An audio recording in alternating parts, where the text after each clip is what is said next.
Hello दोस्तों, Rajasthan high court stenographer के लिए बेहतरीन डिक्टेशन स्टार्ट होगी 3 सेकंड बाद। स्टार्ट। भागवत में संदेश देते हुए कहा गया है कि यदि तुम्हारे काम से किसी का अपकार होता है तो उस काम को एक दिन के लिए टाल दो। यदि उपकार हो तो तुरंत करो, ताकि कहीं उपकार का विचार न बदल जाए। विराम। इस सीख को ध्यान में रखें। विराम पैराग्राफ। कुदरत ने हम इंसानों का शरीर बड़े चमत्कारी ढंग से बनाया है। विराम। हर अंग एक दूसरे से कहीं न कहीं जुड़ा हुआ है, प्रभावित है। विराम।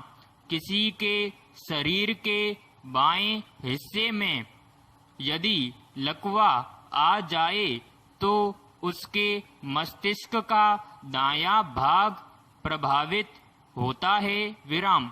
मेडिकल साइंस तो इस पर अपना काम करता ही है, मनोविज्ञान ने भी किया है, लेकिन अध्यात्म ने इसे योग से जोड़कर देखा है। विराम। आज जो कुछ भी चिकित्सा विज्ञान कर रहा है, इसे हजारों साल पहले से हमारे ऋषि मुनि अपने ढंग से करते रहे हैं। विराम। चिकित्सा विज्ञान की रुचि मनुष्य शरीर के बाहरी तंत्र को जानने में है, और जितना जान पाता है उतना ही सफल होता है। विराम। लेकिन अध्यात्म ने इस भौतिक शरीर के भीतर जो सूक्ष्म शरीर है उस पर काम किया है। विराम। मेडिकल साइंस बाहर के शरीर तंत्र पर पकड़ बनाकर उसके परिणाम में स्वास्थ्य देता है। विराम। आध्यात्मिक विज्ञान सूक्ष्म शरीर पर दृष्टि रखकर शांति प्रदान करता है। विराम। इसीलिए स्वस्थ रहना और शांत रहने में अंतर हो जाता है। विराम। हमारे शास्त्रों में स्पष्ट लिखा है कि औषधि लेते रहना चाहिए। विराम।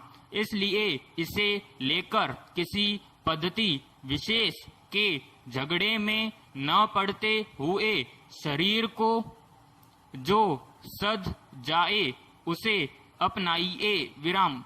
महत्वपूर्ण है कि शरीर के भीतर का जीवन पूरा तब होगा जब आप स्वास्थ्य के साथ शांति भी प्राप्त कर सकेंगे।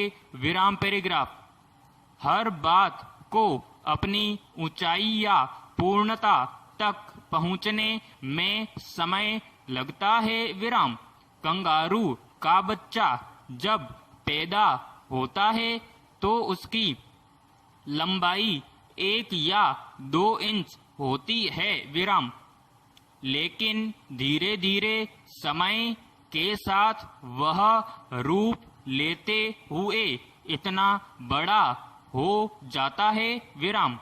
ऐसे ही हमारे जीवन को कुछ क्षेत्रों में कुछ ऐसे समय से गुजारना होता है जिसका परिणाम धीरे धीरे भविष्य में मिलता है। विराम। ऐसी एक जीवन शैली भी होती है तपस्वी की। विराम। इस बात को समझने के लिए तुलसीदास जी की उस पंक्ति को याद करें जिसमें उन्होंने युद्ध के दौरान रावण के मुंह से राम को संबोधित करते हुए दिखाया है। विराम। रावण कहता है, अरे तपस्वी, तुमने युद्ध में जिन योद्धाओं को जीता है मैं उनके समान नहीं हूँ विराम। मैं रावण हूँ जिसका यश पूरा संसार जानता है विराम। यहाँ रावण ने अहंकार का प्रदर्शन करते हुए अपनी शेखी बघारी, लेकिन राम जी को तपस्वी कहा विराम। बस यही तप की सबसे बड़ी विशेषता है कि शत्रु भी श्री राम के इस रूप का मान कर रहा है विराम। तप क्या है? प्रश्नवाचक। जब हमारे कर्म में 5 बातें सही ढंग से उतरे तो वे तप कहलाती है। नींद, आहार, विलास, लक्ष्य और मंत्र विराम।